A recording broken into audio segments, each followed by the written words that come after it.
I see a lot of young millennials in here, and I love you, and I'm gonna talk to you, because I love what you're gonna do. You guys are gonna change things, because you have hope. We don't have hope. But we can write in cursive. You might need us to read the Declaration of Independence one day, so you better be nice. No one believed in us. We weren't allowed to have hopes and dreams. Children were supposed to be, now listen to this, what? Seen and not heard. You see how all the old people said that? Because we've been dying to say something in public since the 80s. Seen and not heard. That meant as long as you were present, you were a good kid. Like a mute child was the perfect child for our parents back then. We weren't allowed to have, we weren't friends with our parents. Millennials, you're friends with your parents. Look, I see some of you here tonight with your parents. Well, I don't even know my mother's first name. I asked her once, she was like, none of your damn business. That's what it is. Millennials, God bless you, you're just not tough. I love you, but I could take your whole generation out with a jar of peanuts. All right? Just not tough. We weren't allowed to have feelings. I remember once telling my father, I'm like, I'm cold. He was like, no, you're not. Okay, I guess I'm not. I don't know. We would do things like, you would have nicknames based on your flaws. I have a brother, To-Do, because he used to play with a toilet paper roll all the time. To-do, to-do, to-do, to-do, to-do, to-do, to-do. We only let him play with that because he broke all our toys. He broke our Stretch Armstrong. That was indestructible. They showed the commercial, 2 trucks pulling it apart. That little to-do broke it. We had horrible toys back then. My son solved the Rubik's Cube. We had the Rubik's Cube, but I never solved it. Not for real. I did peel the stickers off and tell everybody. Sorry that I have to admit that now, sorry. I just wanna. That generation grew up, you grew up with things to do. When you're in the car going somewhere, you're on your cell phones, your iPhones, you're playing on the iPad, you're watching DVDs. We had nothing in the back seat of the car, nothing. We used to make up games specifically to hit each other, right? If a Volkswagen Beetle passed your car and its headlight was out, someone was getting knocked out. Those were the rules. To-do lost 2 teeth one summer. And my father yelled at him, you should have paid attention. You should have paid attention. Now I have a 21-year-old nephew who comes and stays with me, and he came in and he was all sweaty. And he had a gym bag and he put it on the counter. I go, what's going on? He said, I joined a fight club. Oh, well, you're gonna get kicked out. Because you just broke the first rule. I thought about it for a long time, and I said to him, I don't understand, why would you join a fight? What did they have, a Dungeons and Dragons tournament? Why would you join a fight club? And he said to me, listen, prepare yourself. He said, I wanted to learn how to take a punch. I said, lean over the counter. I will knock you out for half the membership fee. People didn't care about us. They would forget us. If we went on vacation, sometimes you'd hear those stories of a kid being left at a rest area for like 6 hours. Do the math. Old math, not this new stupid math. Do the math. The real basic math. 6 hours. That means the parents had to drive for 3 hours before they realized that little brat was not in the car. Because you didn't have to have a seatbelt. I told you, because nobody cared about us. You could lay in the back window, you could lay on the hump, no one cared. You could run alongside, they thought it was funny. They did not care. You'd go to try to put a seatbelt on, and your father would go, oh, what do you think, I'm a bad driver? It's just different. We could do anything we want, go anywhere. Be like, I'm going outside. There were 2 places, outside and inside. Like literally, your parents knew that your friend's house was 8 miles down the street, across traffic. You had to ride your bicycle, that the handlebars were way up here. That's why we all have back problems. You'd go down to your friend's house. What was the big thing? What was it? They didn't have a cell phone on you, right? Or a little longitude, latitude. What was their big protection scheme for us when we were kids? Take your little brother. Take your little brother. Oh, so what? The kidnapper wouldn't have to come back twice? Is that why? Why make him put miles on his van? Saturday mornings were crazy. Crazy. Those were the mornings, too, that other brothers and sisters were made. I mean, I don't know for sure. My one brother does. Because he walked in. Now, I don't know what he saw, but I can tell you what I heard. He went to rat on me. Because in the old days, remember when there was only one TV in the house, so it was a brawl to figure out who was going to watch what they wanted to watch when the parents weren't around. It was all-out battle war. And I don't want to brag, but I'm a good crotch puncher. So he went to tell on me. And this is what I heard. I heard him pound on the door, and he must have pounded so hard that the door opened, right? And I heard my mother go, "Ah!" And then I heard my father go, "Get the hell out of here!" And then I heard my brother go, "Get off my mommy!" And then an hour later, his eye went crooked. Like it was like, I have seen enough. I'm busy. Melanius, I know you don't understand busy sometimes because you're young and I'm saying all this with love. I'm trying to help you understand that sometimes time is the most precious commodity. I don't have time to do a lot of stuff. I don't have time. Like, that's how you get in trouble, because you have too much time. Your threesomes and all that weird sex stuff you do. Listen, I don't have time for that. If there was another woman in bed with my husband and I'd be like, "You got this covered?" Because I got things to do. I'm busy. We're busy. All I want to do is sleep. Sometimes we sleep and have sex at the same time. My favorite position is awake. I don't even want to get into that stuff. It is weird to talk about that stuff here. Is he looking? I have been all around the world, and I will tell you one thing.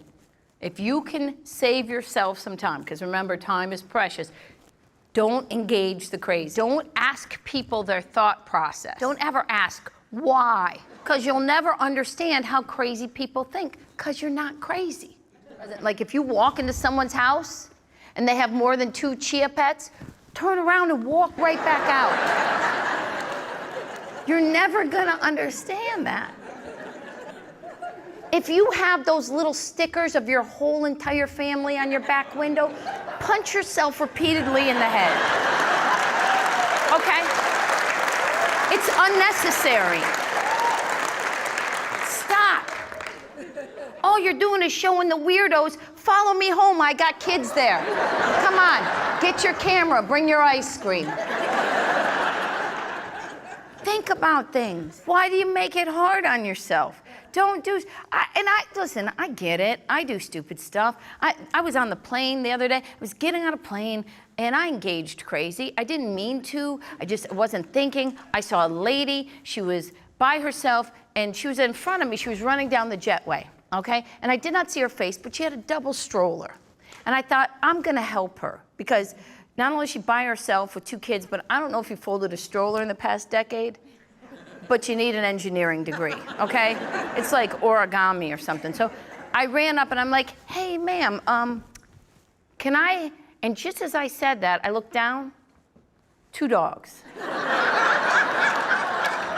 Okay, listen, I've already explained to you, I got a dog, I love animals. I just wasn't prepared to see him in a ride, okay? Take it down a notch. As politely as possible, though, now, because, listen, I'm an expert at it. I was like, "What the hell is going on?" Because that's the best I have. You have to know who you are. She said, "Oh, that's my calming dog." Calming dog. But I'm the dummy, because I went back in. And I was like, "What about that dog?" She said, "That's his calming dog."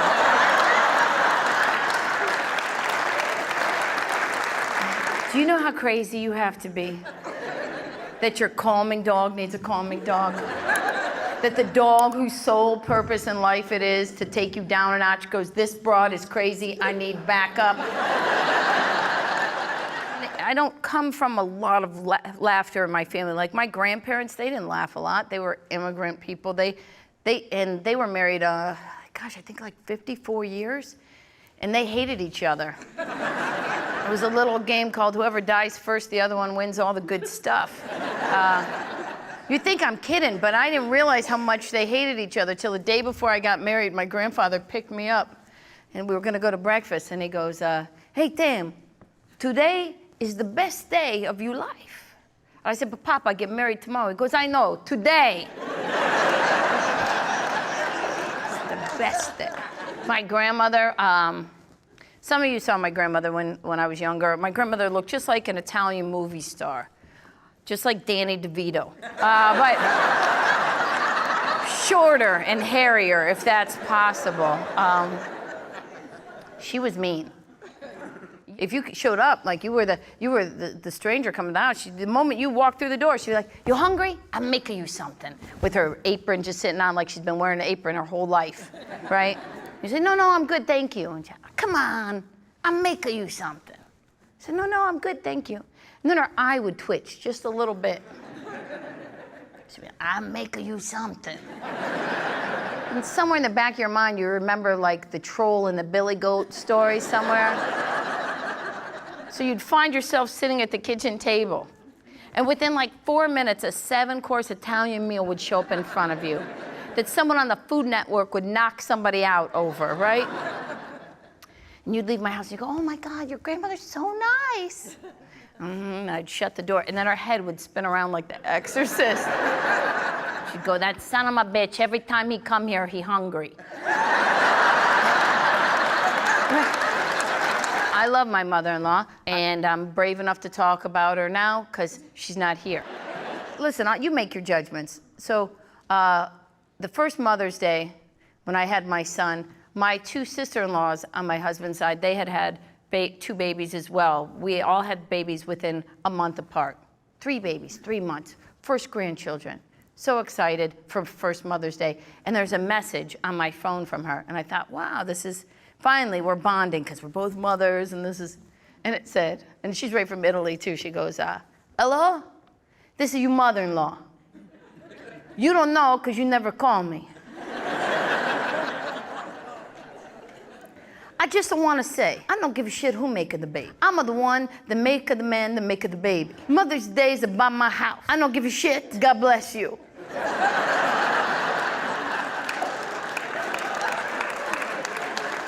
She didn't say God bless you. I just wanted to make her seem softer. But I love her son. Our generation is always tired. Why? Not because we want to be old. It's because we have to wake up and go to the bathroom 17 times a night. Eventually that goes away though, because you stop waking up. I can't wait for that. I just pee the bed. I don't care.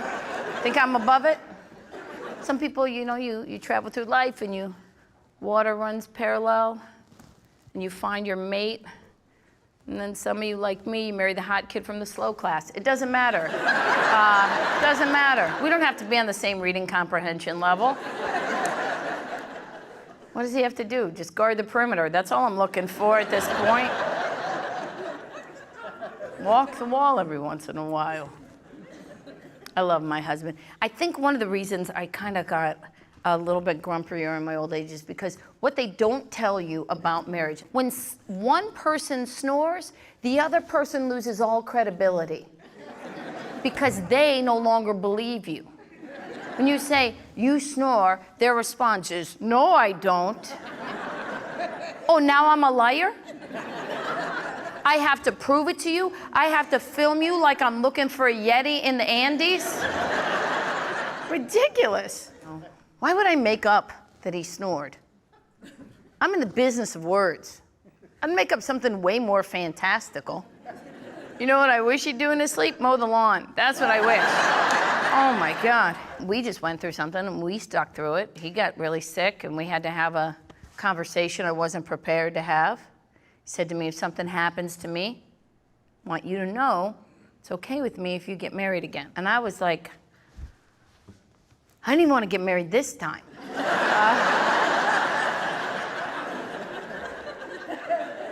What are the odds I get knocked up at 48 years old? 48, for all of you trying to figure it out. And then, then I realized, he was like, come on, take it seriously. I knew what he wanted to hear, so you got to give that to your partner sometimes. So I said, listen, no matter what happens, for as long as I walk this planet, there will be one man who calls me his wife, and that's you. Because what am I supposed to say? Oh, give me Mike's number in case you're in a coma? You might be comatose, so I don't know. He will be my only husband, and you could tell he was relieved. But I will bang a lot of people. Because I didn't when I was a kid, okay? Millennials, you don't slut shame. We slut shamed a lot. A lot. Not only were there after-school specials about it, quite frankly, they could take your home number. You didn't even have to do anything wrong. Someone could get mad at you and put your home number in a boy's bathroom. And it would say, for a good time call, right? And that didn't mean like, we'll sit around and we'll talk about books and stuff like that. And they would call your house, not your Instagram account, not your Facebook page, not your cell phone. They would call your house, where there was usually one phone, and my grandmother answered the phone like it was her job. Like she was the operator. And in her little Italian mind, she could never understand that a stranger would call us and we might not know who that person is. She never believed it. I remember this one time someone did that to me. I don't know what it was over. And she was like, this man, he want to talk to you. I don't know who that is. He say he know you. No, I don't know who that is. He say you do a good job. I didn't say that. You said that in your head, not me.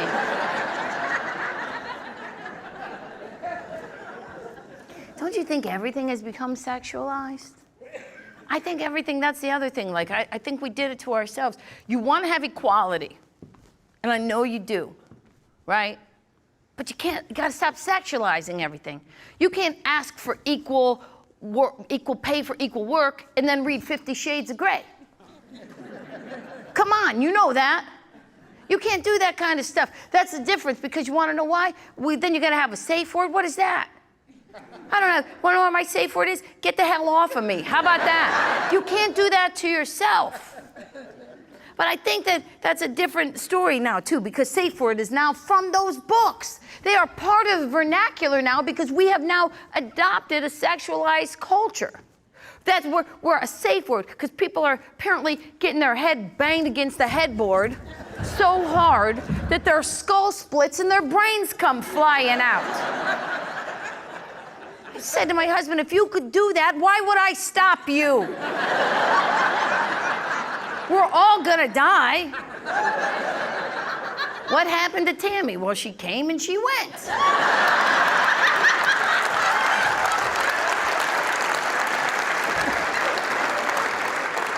That's why I told you, don't bring kids. I'm not dirty, but I'm a grown-up. Some things are for grown-ups. Some things, there's a different life now as a grown-up. You have to think about things a little bit more. When we were kids, they didn't put ratings on movies. Right? We didn't have any ratings. We went to see Jaws. Didn't know it was rated R because they didn't care about us. Jaws was a game changer, by the way. Jaws is why our whole generation is fascinated with sharks. Because of Jaws. Because I love Shark Week, anything that has to do with it. And you have to watch what you say on social media now, because People's Crazy comes out and there's a written record of it. And I wrote, I said, because there's this one beach that I watched on Shark Week for 4 years. You know this? Are you getting excited about it? For 4 years, on the same day, at the same time, there's been a shark attack. Okay? And yeah, for real, that's true. I have superhuman hearing, don't test me. I don't have a lot of skills. Dick punching, superhuman skill. And I can tell the time within 7 minutes. It's a weird thing. That Shark Week thing, and I wrote on social media, I said, if you take someone to that beach on that day, there's someone in your family you want to take out. Right? Stupid little joke. But I engaged someone's crazy. And this lady lost her mind. And she goes, oh, you think that's funny? A murder is funny to you? A shark attack? What kind of person are you? You must be sick. There must be something wrong with you. What would you do? What if it was someone in your family? And finally I wrote her back. I was like, specifically who? Because you have to know that if you engage someone's crazy, you better make sure that your crazy outweighs their crazy. Because I come from a long line. It's generational crazy. In my house, if someone was attacked by a shark and they survived, they'd be pissed that the shark didn't finish the job. Because the first time they showed up for the holidays after the shark attack, the whole family would just be like, Donna, Donna. Look, it's Uncle, we're gonna need a bigger boat. You know, it's a different time. We would go see movies. We went to see movies. So how did we go? We didn't go to cinemas, really. Went to the drive-in. You remember the drive-in? The drive-in, public place to see a movie that your whole family would go. And your parents would tell you, we're going to the drive-in, go put your pajamas on. To go in public. They would tell you to put your pajamas on in case you fell asleep in the car, so you'd be comfortable when they left you in the car. You woke up in the driveway at 2 o'clock in the morning, scared to death to get in or out of there. You didn't know what to do. You can't leave a kid in the car now. You can't leave a dog. You can't leave a head of lettuce in the car. Someone will call somebody. My cousin's husband left his phone in the car. Speaking of leaving stuff in the car, and she went through it, because sometimes that's what people do. And she found he had been sending some pictures of his private area to girls that he works with. It's horrible, right? I know, but can I just say this? I think, men, we set you up for failure. Because we've given you the technology while you still have your penis. You're gonna do something with it. That's just, I mean, I'm sure there's an Amish dude right now tracing it on a piece of parchment. He's got the candle behind him, getting the proper glow. He's gotta dip the quill in the inkwell. Then he's really got a committee. Rolls it up like a scroll and trots it over to his girl's house. He knocks on the door. Hearest thou goeth, Rebecca? And Rebecca unrolls it and her bonnet flies off and she can't churn butter correctly for a week. I told my husband, don't ever do that. No class or dignity, that. I don't need a picture of your penis. I own it. No one sends me a picture of my house when I'm out of town. Somehow, miraculously, I end up in the same place. Plus, I got a kid and my parents come over a lot. An Apple TV and an iPhone, right? So then you know what happens? When your television's on a low, whatever's in your phone shows up on your TV. I don't want to have to explain that. Yeah, that's just a weird rock formation in Sedona. That's why I took the picture. It was different. Just different when we were kids. We didn't have to worry about that stuff. All we did is we, went with our family. We went back to the drive-in. That's where we were. In our pajamas. You'd go play on a playground up front, unless you'd seen that after-school special. Then you stay in the car with your parents. They had one speaker for the car. For the whole car, one speaker. That went by your father. He was deaf anyway. Halfway through the movie, he'd get mad and you'd put it with this stupid thing, and you're like, Daddy, I can't. Yes, you can. No, I cannot. Go play on that playground, which was fun, because it was all kids.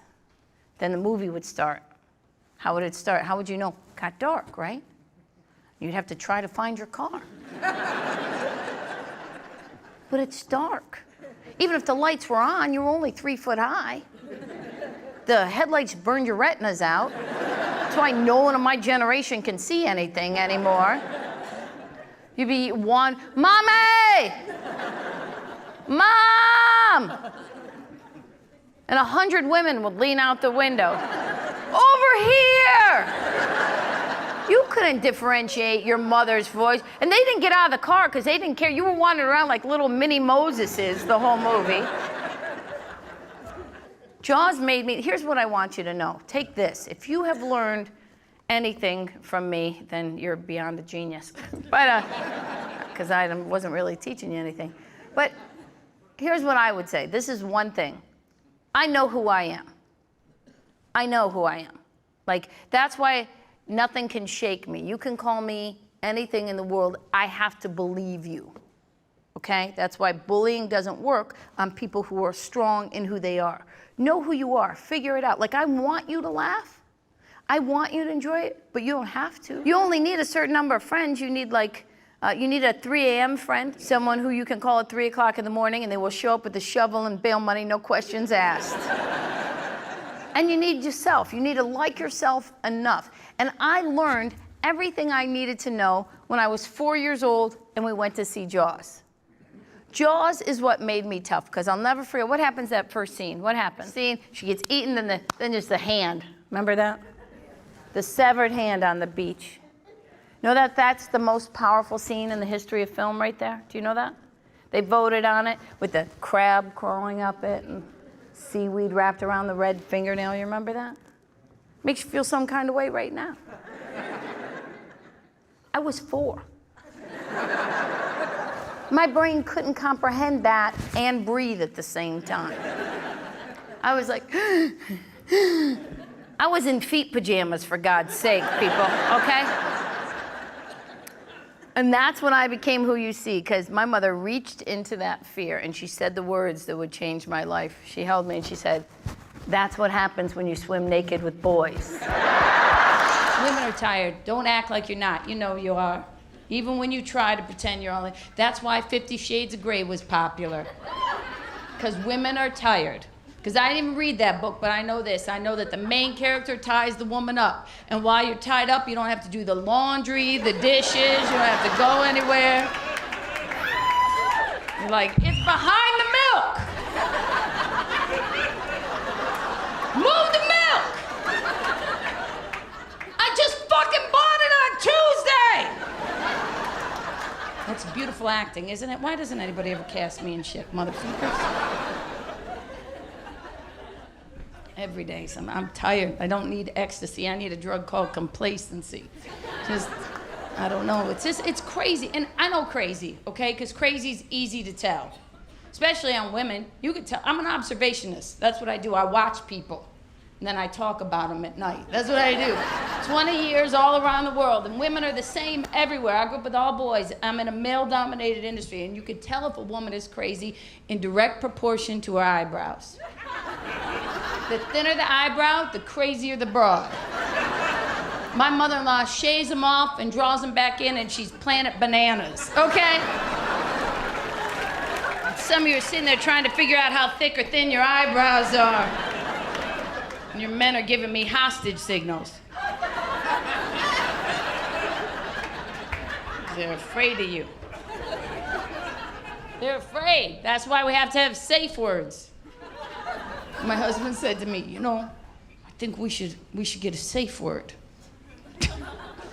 How about get the fuck off of me? How about that? All one word with a hashtag in front of it. How about that? Is that good?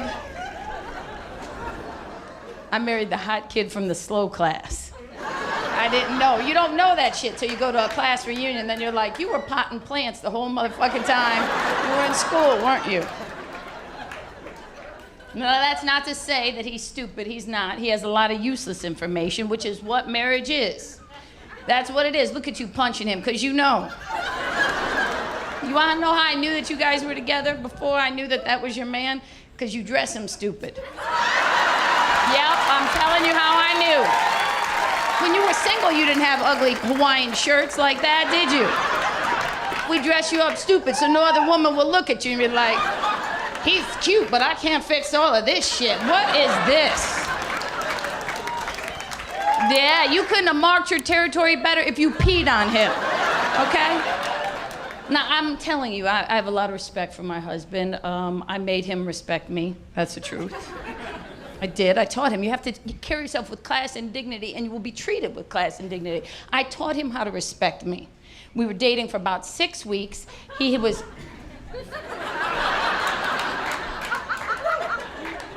What are you, some crazy psycho stalker laughing at shit that you don't... Let me see your eyebrows. Let me see your eyebrows. See, I know, that's some crazy shit. Want to know another crazy woman thing? You see a white woman over 40 with a flower in her hair, and you're not in Hawaii, crazy shit's about to go down. So prepare yourself for a vortex of chaos that you will never fulfill.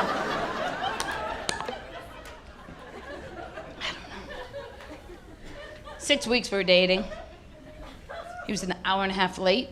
I don't care as much except that he didn't call, right? No text, no email, nothing. Finally calls, he said I was stuck in traffic and my cell phone died. I said, well, come over, but could you stop by the pharmacy and buy some condoms? And we hadn't even slept together at that point because I'm not a whore. And I wish I would have been. If I'd have known I was gonna get married and locked down, I'd have been fucking everybody. That's what you get for being a good Italian girl. Nothing, a lifetime of one dick for the rest of your life. That's why God won't give me a daughter. Because you have to lie to your daughter. You're like, don't worry about what's on the outside, just be pretty on the inside. You know what pretty on the inside will get you? Fucked in the dark. That is all that'll happen to you. So could you stop and buy some condoms? And he was like, what? I hung up the phone, I put on sexy lingerie, I lit candles, music, put the chain unlocked, he knocked on the door, opened up, I said, let me see the condoms. So I said, thanks, we need that shit, and I shut the door. I was alone, but I figured he'd get the therapy he needed. He would stay, and he stayed, and I love him. And I'm not telling you that marriage is always easy. It's not. It's a lot of useless information. That's what it is. Tells me all kinds of stuff at the most inopportune times. Woke up the other night, perfect example, I'm choking him. He woke up and looked at me and goes, what's wrong? I'm like, I'm choking. He said, maybe you ate a spider.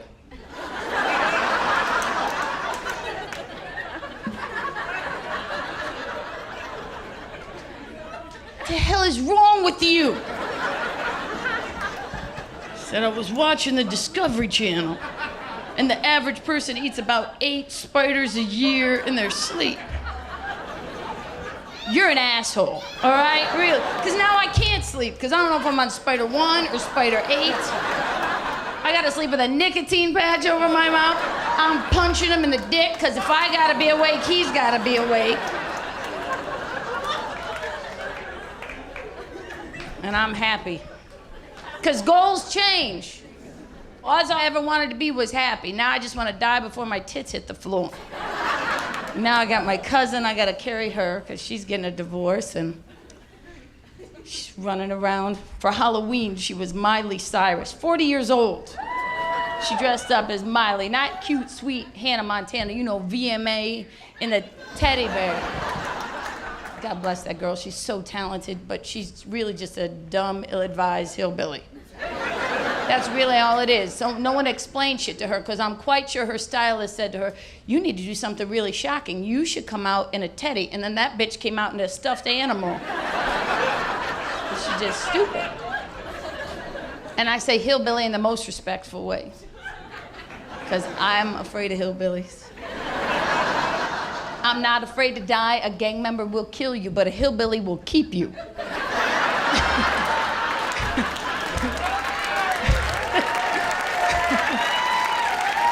Like in a box underneath his bed, and I am not playing the fucking gimp game for the rest of my damn life. You better choke me the fuck out, because I won't make you miserable. I did a charity show for the Playboy Foundation. I don't even know what their charity was. 14-year-old boys who go blind from reading the magazine. I don't know. They had a party at the old dude's house afterwards, and I didn't want to go. I wasn't even married, but my brothers made me go for research. I was the best wingman. Those girls are beautiful, but they're like size 00. They're mean because they're hungry. One wanted to fight me because something I had said on stage. I don't even know, probably something about whores. I'm not sure. And I'm not gonna fight you. There's no class in that. Plus, I'm a girl from the neighborhood and you're a 00. If I swing at you and miss, you'll die of pneumonia. Okay? Stupid. And I saw the icon, Hugh Hefner, you know, right? Beautiful man, nice man. Gets these young broads to go with him, have sex with him. God bless him, but having sex with Hugh Hefner would be like banging a bucket of chicken. It's all brittle and the bones break and the skin is falling off. And you can't get the grease off your fingers. You want to be a gold digger, there's your life. You get education, you can fuck who you want. That should be the slogan for the literacy campaign, but no one calls me.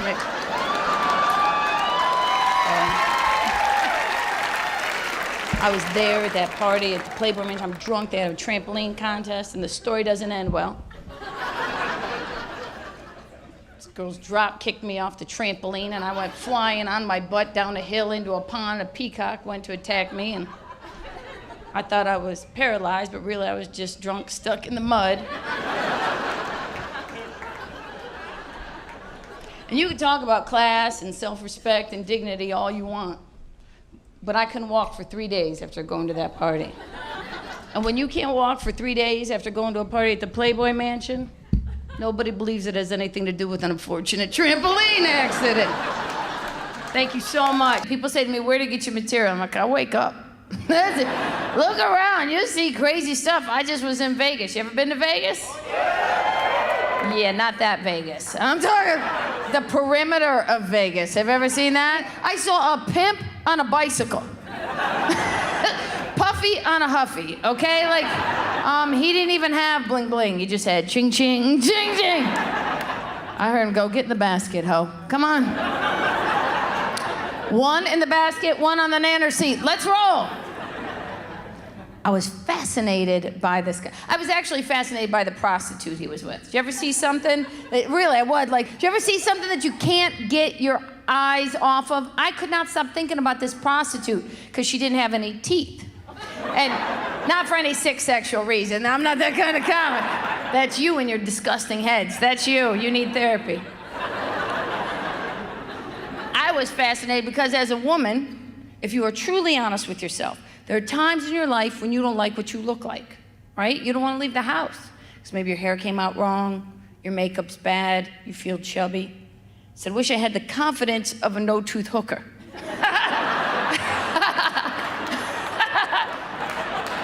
That is a confident broad right there. Anybody who can sell ass for a living with no chiclets? Holy shit. I'm a good friend. I'm a 3 a.m. friend. You call me at 3 o'clock in the morning, boom, I'm there, if I catch the phone. Well, no, you gotta have friends. Friends are important. Get a dumb friend, that's wonderful. The quality of your life will skyrocket.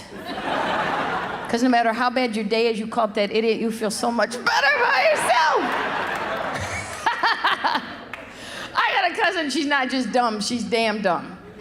You just look at her and you go, damn. You're dumb. It's not that people are dumber than they used to be. It's just that now we let them out of the house. That's all it is. In the old days, their families used to cover for them. Don't you remember? Like there was always one kid in every neighborhood you weren't allowed to play with. Remember in the summertime, he'd be behind the screen door in his underwear and cowboy boots? Eating a fudge-sicle. I won't play. Pick me! Now he's your friend on Facebook.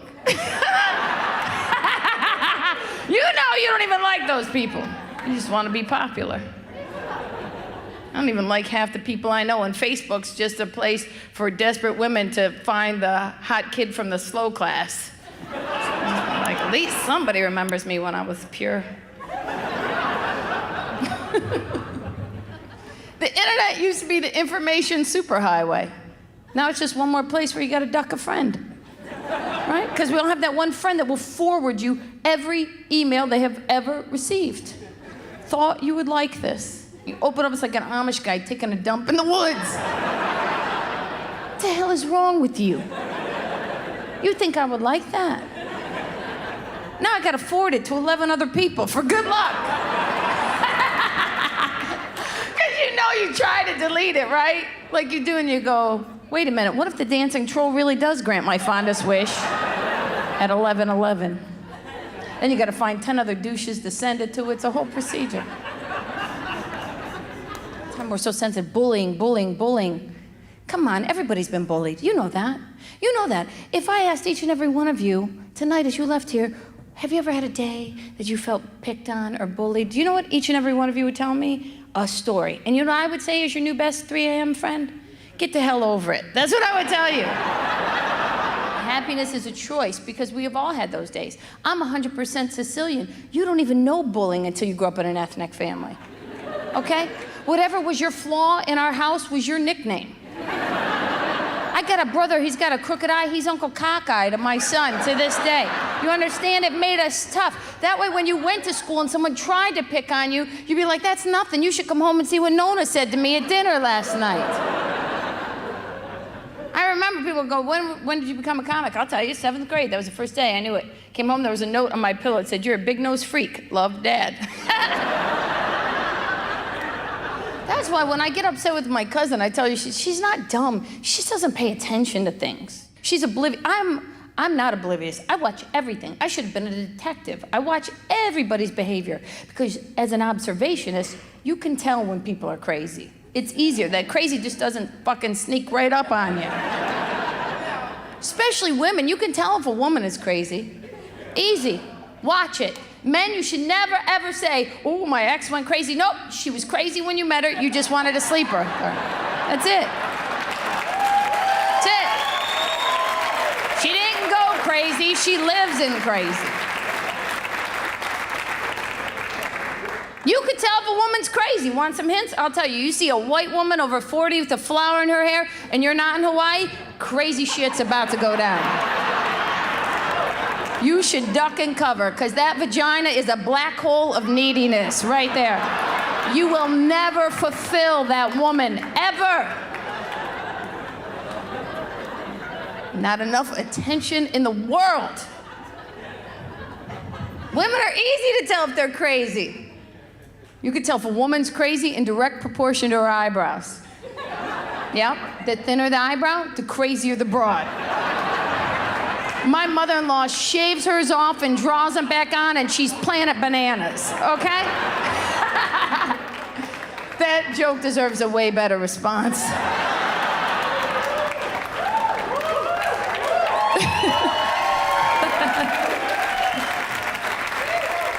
But see, some of you are sitting there trying to figure out how thick or thin your eyebrows are. Your men are giving me hostage signals. People cheat. Man, I saw Larry King on TV talking about how he cheated on his wife. Did you even know Larry King was still alive? I saw him on TV. I just thought it was like Weekend at Bernie's. How you doing? I'm Larry King. I'm never gonna be on his show. I don't care. He cheated on his 7th wife. 7th! I'm sure it was all her fault. She's 36 years younger than him, okay? She was a former beauty queen. And you know that that young girl married that old man because she loves him. Please, right? Like, you know that's ridiculous. No one has ever been sexually attracted to the eagle from the Muppets, okay? Can we be honest? That's ridiculous. I'm supposed to believe that. But here's where it all comes clear. When you find the funny, that means you gotta look past what the initial story is. Here's the real story. Here's the funny part of the story. You know who he cheated on her with? And here, watch, also the difference here between men and women. This is why we'll never be equal, right here in this very next sentence. Want to see why men and women will never be equal? You know who he cheated on her with? Her sister. Right, women are like, oh my God, that's horrible. Oh, what a betrayal. Men are like, holy shit, Larry got sisters. They'd like to say it, some of it are say it in their heads because they're afraid of you, because they're afraid you're gonna punch them in the dick while they sleep. Because that's what women do. We can only be cool for so long. We wait like 3 weeks later after you piss us off because we still want to seem like we're cool. Wake up in the middle of the night, remember the stupid shit you said, and punch you in the dick. And then pretend we're having a nightmare. Jason was chasing me. Oh my God, Jason was chasing me. You should hold me. I'm so not girly. Even my girl impersonation sounds like a gay man. Oh, God. Yes, now I'm married, by the way, and that was never my goal. A lot of women, you've been bred, that's what your goal is, to be married. That was never my goal. People used to throw me the bouquet at a wedding, I'd catch it, throw it right back, hit them in the face. Because I'm competitive, but I didn't want the problems. It's called a reception for a reason. It's a stat. And I met my husband and I fell in love with him. And I'm just gonna tell you, I love my husband. I'm not embarrassed to tell you. I love that man, right? And I only tell you that because the shit I'm about to say. Just because you love someone doesn't mean you don't see them exactly who they are. Because on paper, if you set us up, we're a perfect match. I told you, I'm 100% Sicilian. He's first generation Italian boy from Brooklyn, right? We should be perfect, but we're not. Because you wanna know why? He is the nicest guy on the planet. He has the hope of a 14-year-old girl. Right? He believes everything is possible. And it is my job as a good wife to crush that spirit. You are never gonna be a 47-year-old American Idol contestant. Get that shit right out of your head. Ridiculous. On paper, we're a perfect match. Real life, not so much. Didn't matter when we were dating that he's messy and I'm clean. Crazy clean, admittedly. I have a problem, I'm OCD. I watch hoarders and clean during commercials. Because I'm afraid a dead goat's gonna fall through the television under 22 years worth of newspapers and I will just burn the house down. That's what I will do. That's a very Italian thing to be clean. My grandmother was crazy clean. Wake up in the middle of the night to go to the bathroom, come back, your bed would be made. She'd be bitching at you. You messy. You and the caca, so messy. Disgrazia, so mess. It's 2:30 in the morning, woman.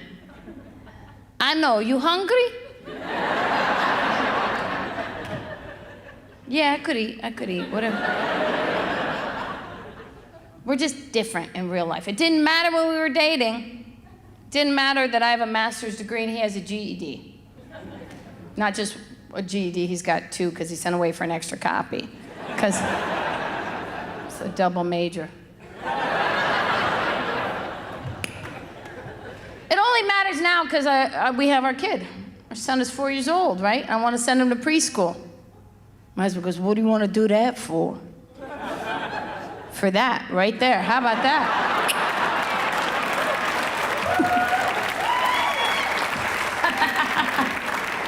Exhibit A, huh?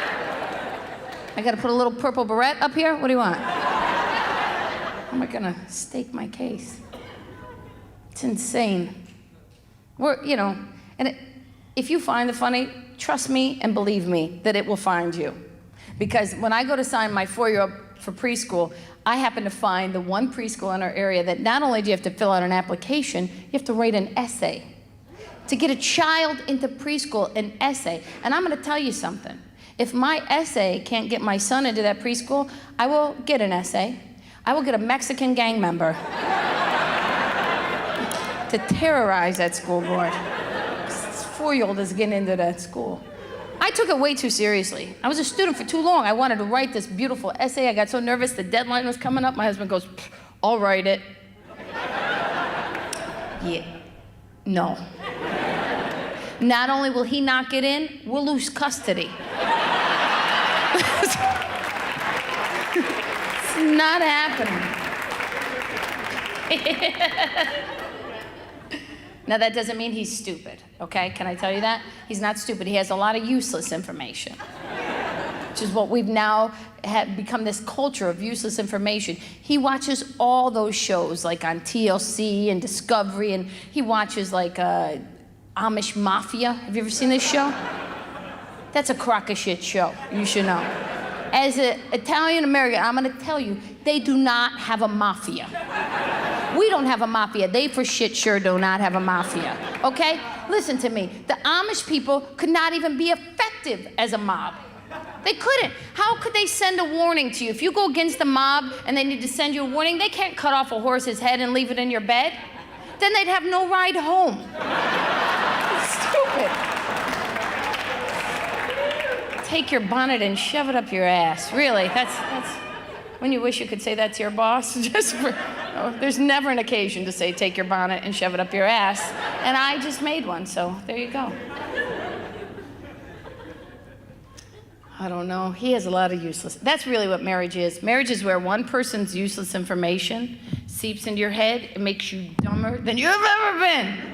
Here's a perfect example. One night I was asleep, dead asleep. I wake up, I'm choking. I'm like, he wakes up, he looks at me, goes, what's wrong? I'm choking. He said, maybe you ate a spider.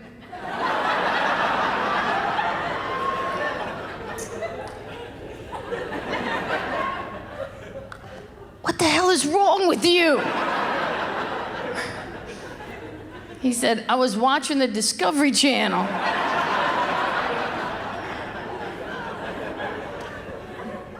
And the average person eats about 8 spiders a year in their sleep. You're an asshole. Really, because I can't sleep. I don't know if I'm on spider 1 or spider 8. I gotta sleep with a nicotine patch over my mouth. I'm punching him in the dick, because if I gotta be awake, he's gotta be awake. Laying there thinking, what kind of sick, sadist scientist is doing the research, watching 7 spiders crawl in someone's mouth, and I'm flicking out the 8th. And I'm happy. I am happy, because I don't believe in divorce, I believe in disappearance. So, I know I'm happy. Just happy. I love him. I know I do, because I put up with his mother. Listen, you want to get married, you forget about that. You forget about the family, right? Because even Charles Manson had a family. You never forget about with the family.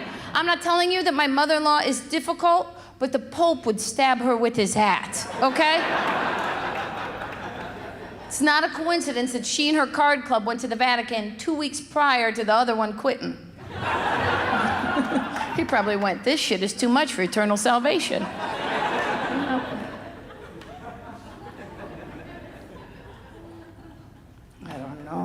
I love her. She's, you know, here's the thing. When you get married, I'm so happy that everyone is going to get a chance to get married now. I don't believe that it should only be for certain people, because you know, it really was never my goal, but I'm glad that I did. It's more than a piece of paper. There's an intimacy when you're married. An intimacy. I can't tell you about it. I can only share with you a situation where the intimacy came out that no one told me about. The other day, my husband walked in the house like this. I said, honey, what's wrong? He said, I gambled and I lost. He shit his pants, is what happened.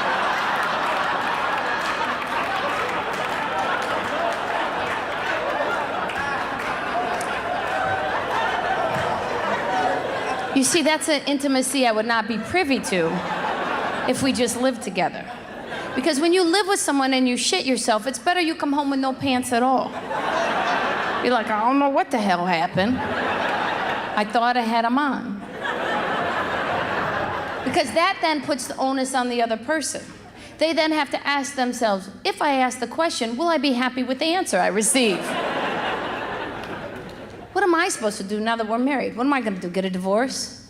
How am I supposed to do? What, go to the attorney and go, ma'am, what's the problem? Why do you want a divorce? Do you not love your husband anymore? No, I love him very much. Did he cheat on you? Nope, that didn't happen at all. Oh, what? He shits himself. Okay, and I do the laundry. Now, like, how does that work? Yeah, they're poop jokes, but poop jokes are funny, who cares? We all do it. You never shit yourself before? Get out of here. We've all been in the middle of the winter with a cold and a sneeze and a chew and oh my God. Grown woman crapping myself at the mall. Then you gotta throw your underwear away in the bathroom. That's real. That's real. See if J-Lo sings about that on her next song, you find the funny, it's there. I'm telling you, it's there. You just gotta know where to look for it, you understand? I'm tired sometimes. That's why I gotta teach other people to do it, because sometimes I'm too tired to look for it anymore. I'm tired all the time. I get grumpy. My husband said to me, he goes, you're like two different women. Sometimes you're nice, sometimes you're mean. Two different women. I go, well, aren't you lucky? It's a threesome for you every night. Menage a mommy, huh? I'm tired. I'm not the only woman tired with a career and a kid and all that stuff, because that's why those books, 50 Shades of Grey, were popular.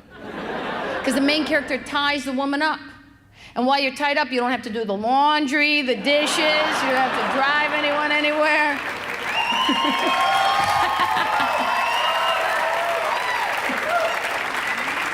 It's behind the milk. Move the milk. I just bought it on Tuesday.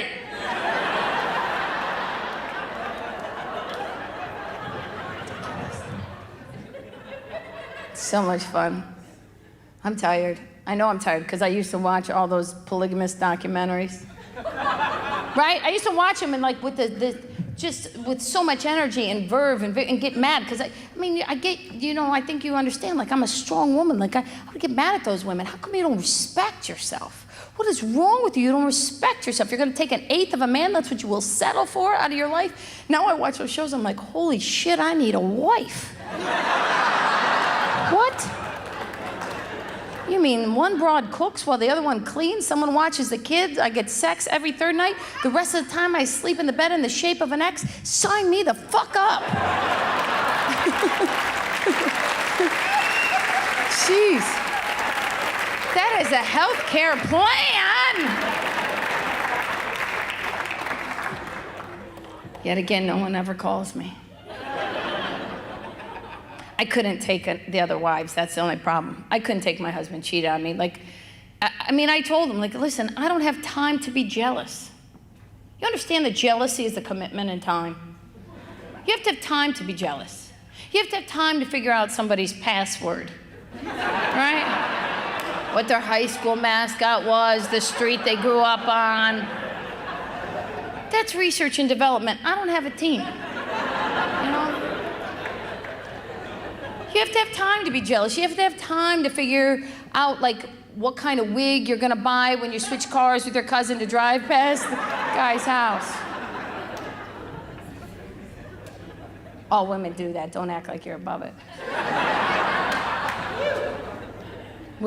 And if you haven't done it for you, you've at least ridden shotgun on one of those missions.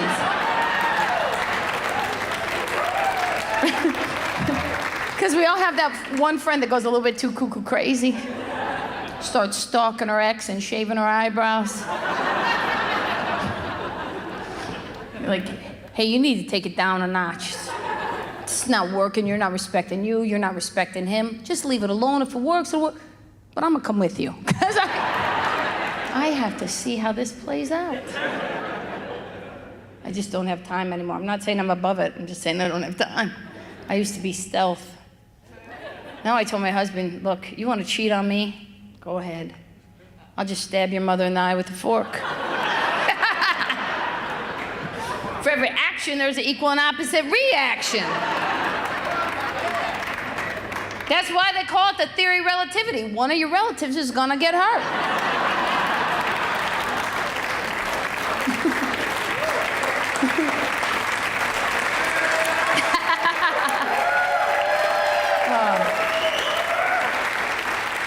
You do what you have to do, and I shall choose my actions accordingly, because I love your mother, but if you want her to look like a pirate at Christmas, ahoy, matey.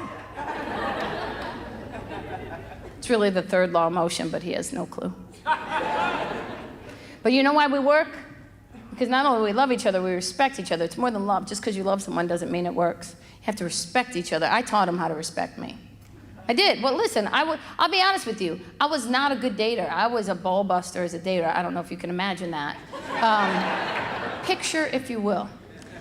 I once dated a guy, really nice guy, but he went to see a psychic. Now, I don't believe in psychics, okay? I think they prey on people who are weak and need a friend, not a psychic. And if you're psychic and you're upset that I said that, then you should have known I was going to say it and not watch the show. Sorry, but crock of shit. And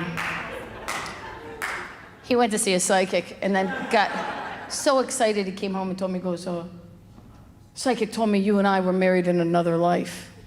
So I broke up with them. Who wants to waste 2 lifetimes on the bastard? Move on. And then that allowed me, thank God I did that, because then I was able to find my husband, who really is the love of my life, but he's the love of my life because he respects me. I taught him how to respect me, I'm telling you. 6 weeks we were dating. We hadn't slept together, anything like that at that point, and probably because I was on the road, but I was really busy. And he was supposed to pick me up. He was an hour and a half late. No call, no text, no email, nothing. No smoke signal, nothing. Okay?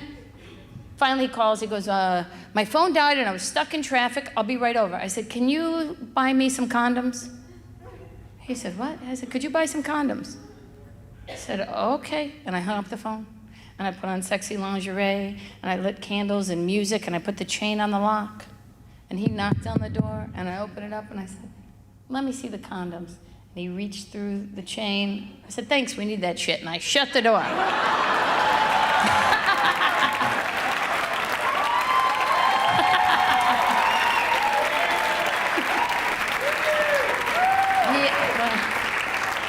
I figured if he stayed, he was for me. If not, he'd get the therapy he needed.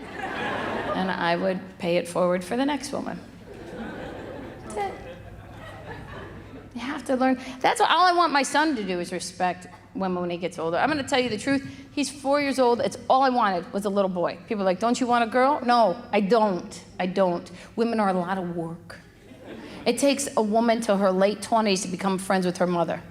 I'm 42 years old. If I had a baby girl tonight, by the time she and I be friends, I won't know who the hell she is. You're like, why is this broad trying to be nice to me?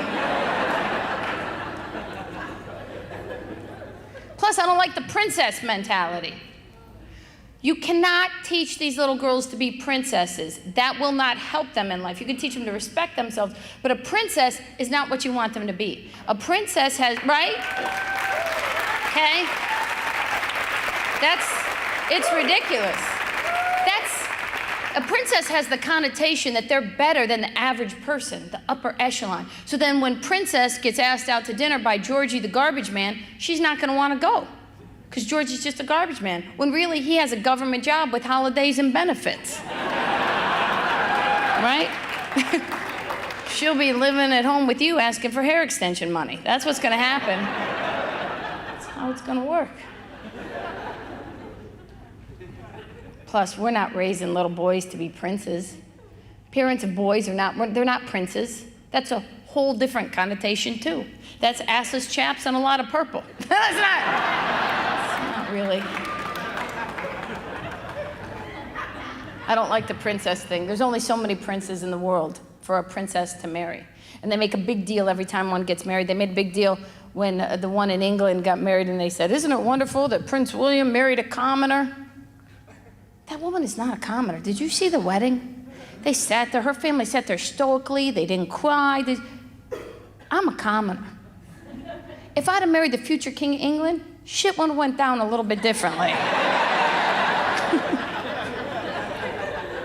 They would have treated it like a tailgating party. My father would have been there with a rainbow wig and a John 3:16 sign.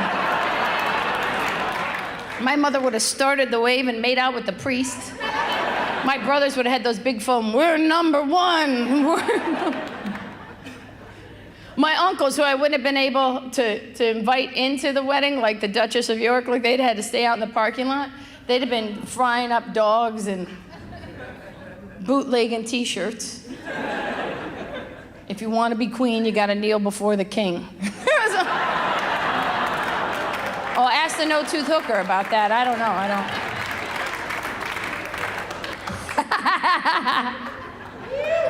You laugh and you learn when you find the funny. I don't know. What I went through to have my son, and I don't mean physically, none of that stuff. I just mean to keep my job. I've been a comic. When I was pregnant with him, I'd been a comic for 14 years at that point. When everybody found out I was pregnant, they were like, oh my God, what are you gonna do? Well, what do you mean? Well, never forget to take my birth control pill again. What do you mean? They didn't know what to do with me, because most female comedians, their wives have their babies for them, right? So no one knew. Just is what it is. It is what it is. Those are my colleagues and friends, and I support it. But no one knew what to do with me. My agent goes, well, guess your career's over. What was this, just a ruse to get a man? All this? He goes, well, I never saw a pregnant woman on stage. Well, apparently never been to a really bad strip club.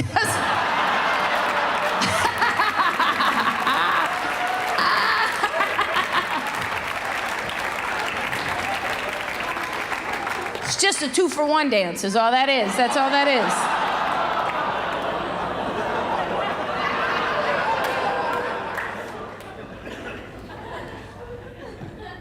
Oh, so much fun. Every day something's crazy.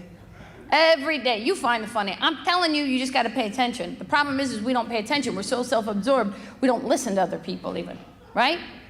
Guy came up to me after the show. He said, I saw you on YouTube. Remember me?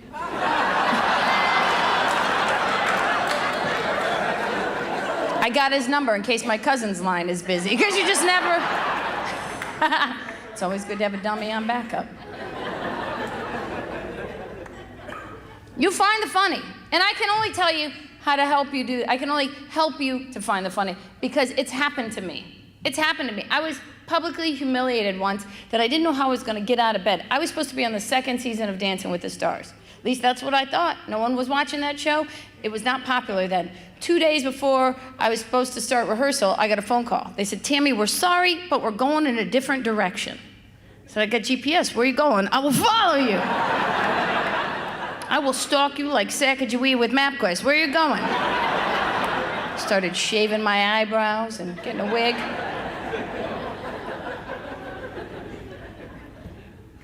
They stunt casting, because Hollywood is flaky. You know who they chose over me? Heather Mills McCartney. Yes, that's why that show became popular. Because Heather Mills, you know who she is? She used to be married to a Beatle. She's an amputee. You don't even know a bad day at work till you've been replaced on a dancing show by a one-legged broad, okay? You gotta start finding the funny fast. Tried to choke myself to death. That doesn't work, you pass out and your hands fall off your throat. And you breathe and suck at 2 things. That's my favorite joke. If you get that, great. If you don't, put your head down and rest, because that is the delineating line joke. True story. It's a bad day. I was humiliated. I wasn't paying attention. I got in a car accident. I was okay, but the airbag imploded, hit me in the face. My lips were swollen. But it was Hollywood, so people never thought I looked better. Oh my God, who did your lips? Cadillac, get the hell away from me.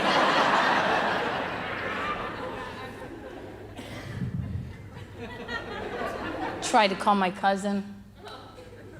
This is why you gotta have a dumb friend. I called her. I go, oh my God, what a day I'm having. She goes, I can't talk now.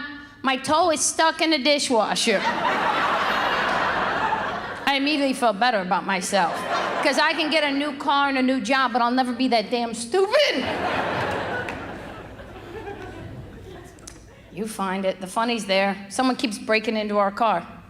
Can you imagine 3 times in the past 6 months? All I steal is the change out of the ashtray. So annoying, just the change. First 2 times, I did not call the police. I have a lot of respect for police officers. I didn't want to bother them. This time, I finally called the cops. They sent the wrong guy. They sent a guy who could not find the funny if it had a handle, okay? He asked me the world's dumbest question ever in police work, and I watch all those cop shows, I know, okay? He said, "Do you have any idea who might have stolen your change?"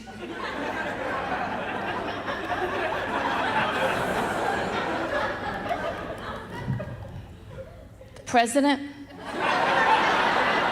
He promised change. Maybe he's taking mine and giving it to someone else.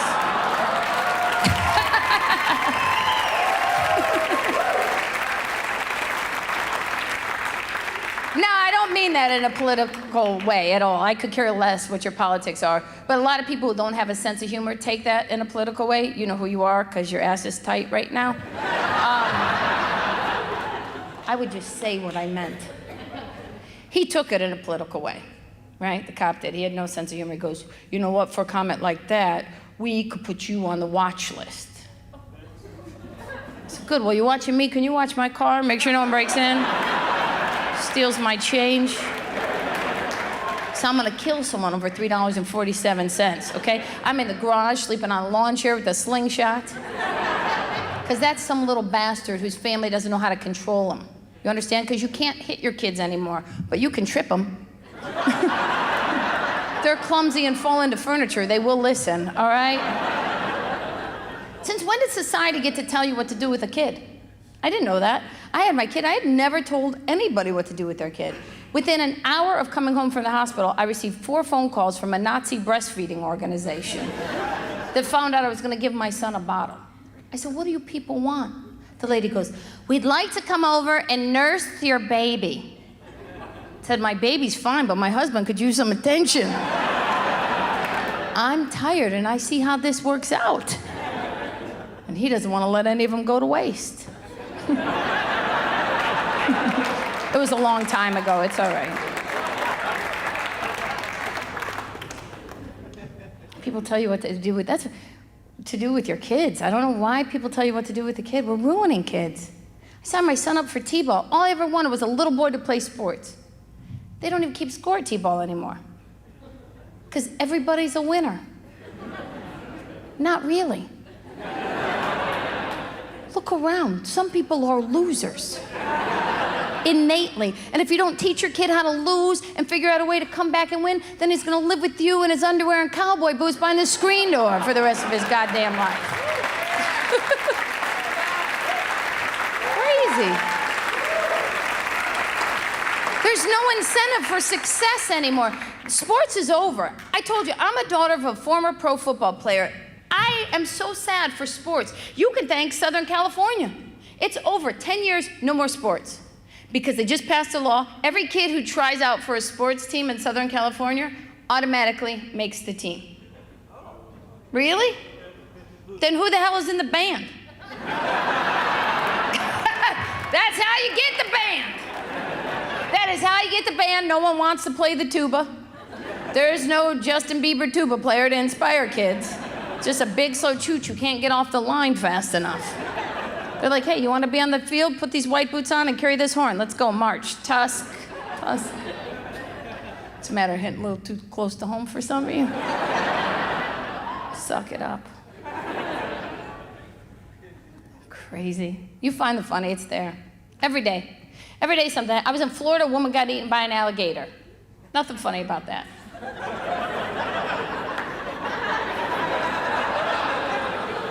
At first.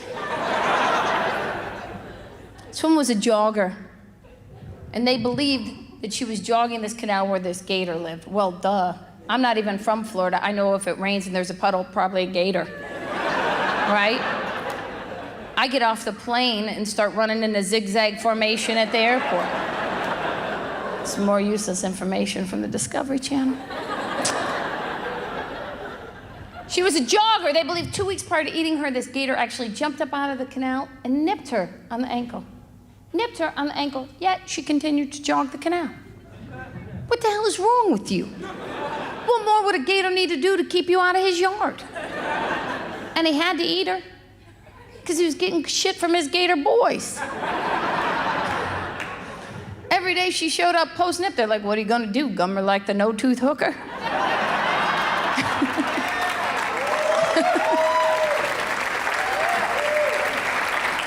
You find the funny, it's there. It is there, just you gotta find it. Like, I tell you, I've not been sleeping well, because every time I go to sleep, there's either a spider I gotta worry about, or a phone call, and I heard someone I thought was breaking into the car, right? I said to my husband, like, hey, get up, I think someone's outside. Who is it? It's the Pope, he's here for your mother. Get the hell up! My husband, my protector, the love of my life, ran across the room, reaches up to the top of the closet. I'm thinking, oh my God, he's got a gun. That's not that I'm opposed to guns, but we shouldn't have a gun. We are two hot-blooded, crazy Italian people. When we argue, we make the Mel Gibson tape sound like Shakespearean sonnets. I heard those tapes, I'm like, aw, he loves her. How come you never call me that anymore?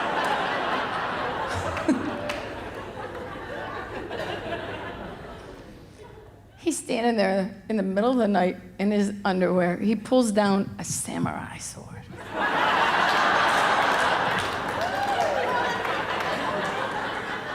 I'm gonna make him think I'm crazy. It's working on me. How am I supposed to back you up, you middle-aged mutant ninja turtle? How is that supposed to work?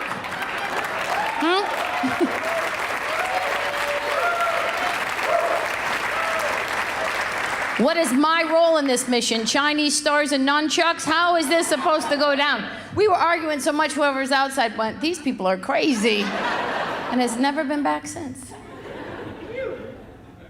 It's there, you find it. And I'm telling you, bad stuff happens. It does, I know it. Trust me, I found out I had a problem with my liver. Now, I'm not a drinker. I don't believe in that. It doesn't really work for women, okay? Alcohol and estrogen is a truth serum. When women get drunk, they have to announce it. I'm drunk, woo! High five, high five, high five. At that exact second, every guy's head in that entire club just goes, ding, ding, ding, we got a winner. Because for men, it's like watching the Discovery Channel. They wait for the weak one to fall off from the herd. Darter, put her on the top of the truck. We got a live one, Earl, let's go. You got tags? Come on, we're gonna lease her in the wild after Denny's. Hustle.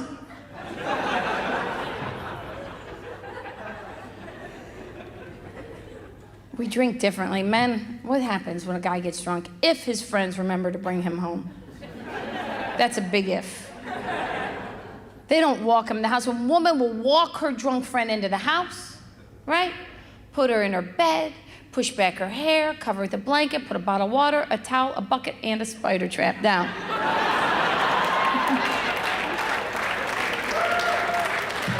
She will now, trust me, because you never forget that.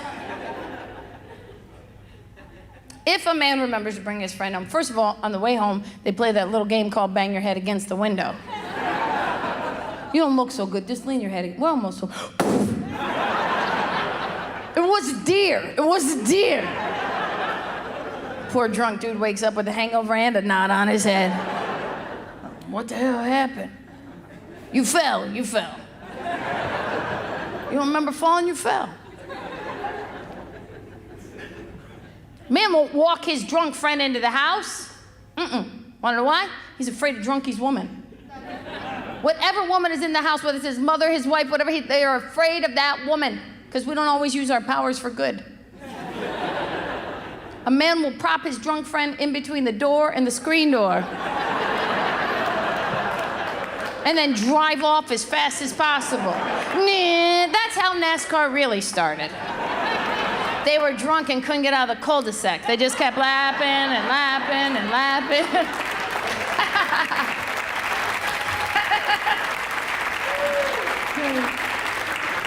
Till finally someone came out and sponsored him, and thus a legendary hillbilly pastime was born. So we were in the doctor's office, and the doctor was like, you might have to have a liver transplant, and I started to cry. Now, I think you get by now I'm not a crying type victim, girl. I'm more of a punch in the face, and let's move forward. My husband walked over, he put his arms around me, just holding me, and I thought, wow, this is why I'm married. This is why, to have somebody to go through the hard times with.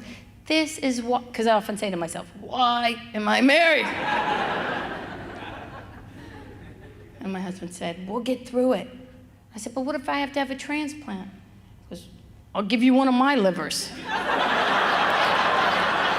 And then I punched him in the dick. It's a hard time in this country. People are always saying, like, why do you think comics are having such a hard time? And you want to know why I think we are?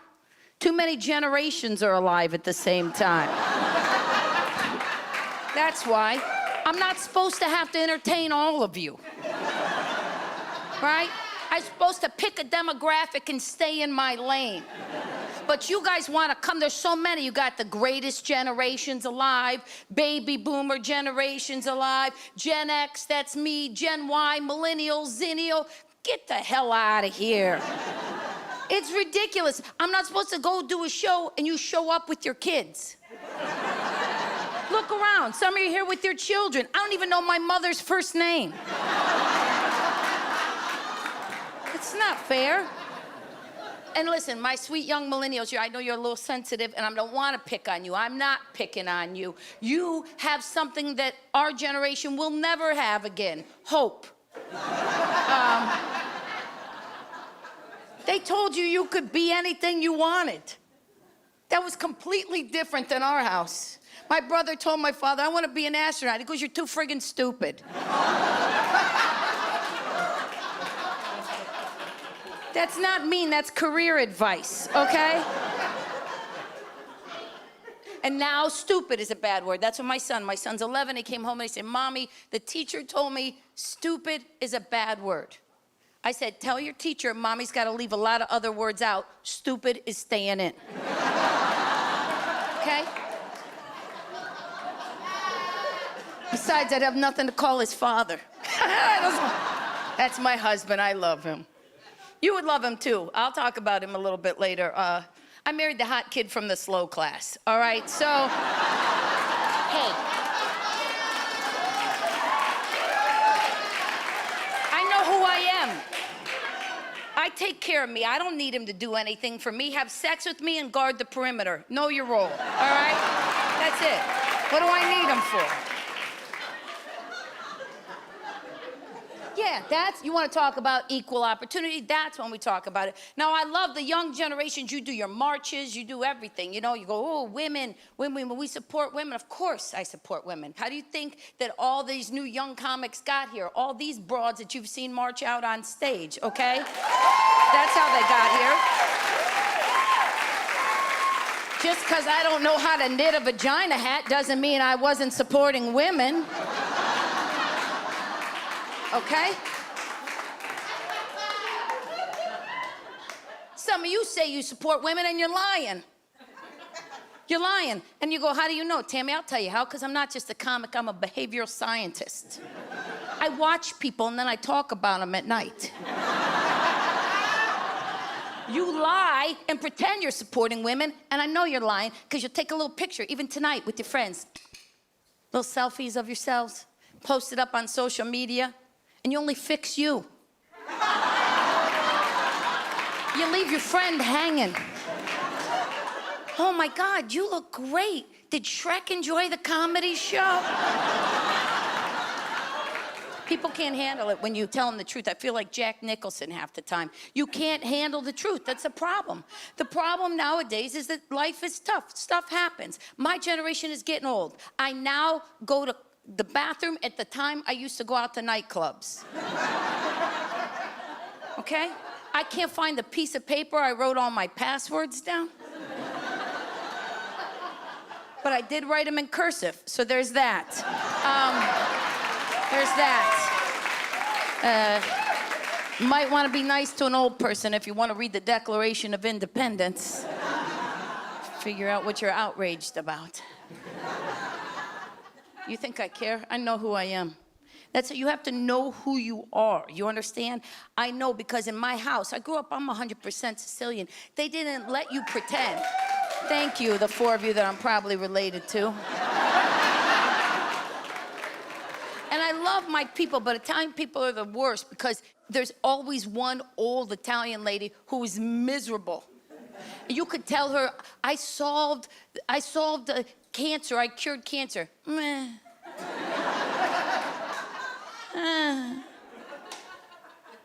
That was my grandma. My grandfather, now he was my best friend. The day before I got married, my grandfather showed up. I opened up the door, he goes, hey, Tam, today is the best day of your life.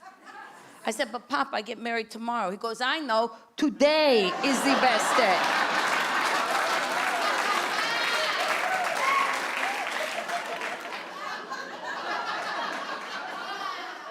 Listen, for me, it worked out. My cousin, not so much. She's living with me, right? Because her husband was taking pictures of his penis and sending them to random broads. Not random broads. I mean, they were specific. That'd be funny if he was just like airdropping them.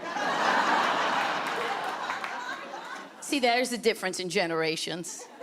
When I say airdrop, the young people, you know exactly what I'm talking about.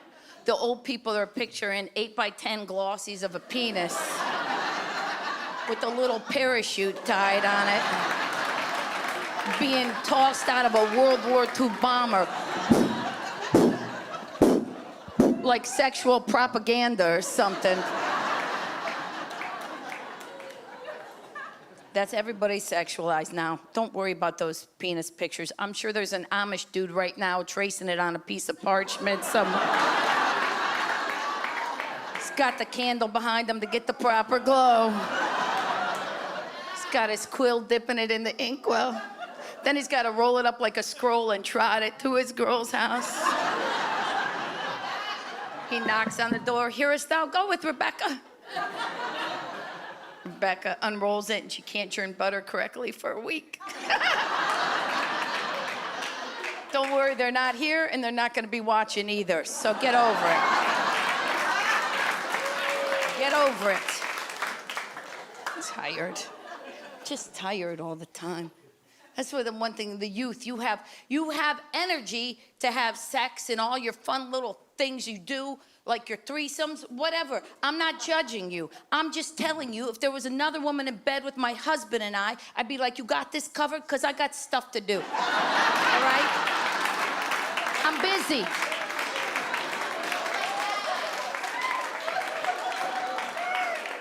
Make me a sandwich before you leave, too, all right? Because I am not gluten-free.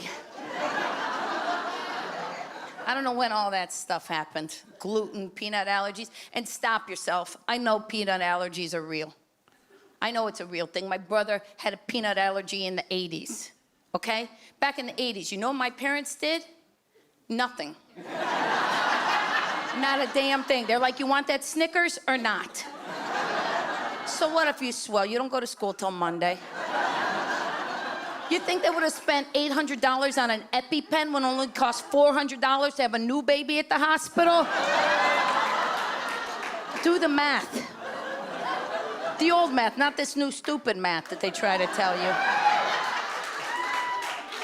I can't take it anymore, and I'm telling you, like, sometimes I feel sorry for my husband because I'm always on edge, but the fact of the matter is, we don't argue over much anymore, okay? Want to know what we argue about? A lot of people have talked about this. We argue over the GPS. He will listen to that GPS as if it was Moses coming down off the mountain. If it said turn left into the ocean, he would turn left into the ocean. Hey, maybe it's a shortcut. We're submerged right now. He's like, you're just jealous. You're jealous that I listen to her. I am jealous. I'm jealous she's somewhere else and I'm in the fucking car with him. That's what I am jealous of. That's what I'm jealous of. I want that broad's life. I'll tell you, here's the other thing we argue about. He snores and he doesn't believe me. If somebody who shares a pillow with you tells you that you snore, believe them. Why would I make that up? Now it's a game. Now I gotta prove to him. Now I'm a documentarian. I gotta film him, right? Like I'm looking for a Yeti in the Andes. This is ridiculous. Why would I make that up? I'm in the business of words. I'd make up something way more fantastical. Be like, you know what you do while you sleep? It's the weirdest thing. You juggle. Yeah, I know. I heard this noise. Boom, boom, boom. I opened my eyes. Pillows hitting the ceiling. In a rhythmic formation. It's ridiculous. Listen, I love him. I'm not going anywhere. And that fact was tested a couple years ago. He got sick. Really sick. He's okay now. But at the time when he got sick, we Googled it on WebMD and we thought for sure he was dying. Right? And he said to me, he goes, if something happens to me, I want you to know you can get married again. I was like, oh my. I didn't even want to get married this time.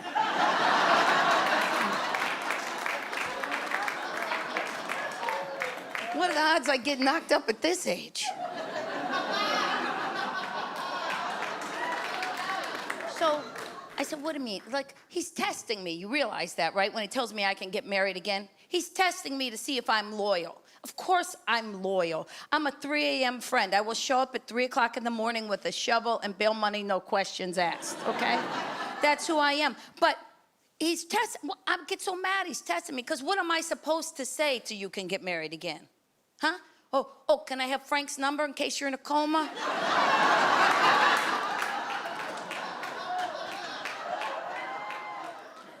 So I gave him the answer that I knew he needed, all right? Because that's who I am. I love this man. This is the light of my life. I told him, I said, listen, no matter what happens to you, as long as I walk this earth, there will never be another man who gets to call me his wife.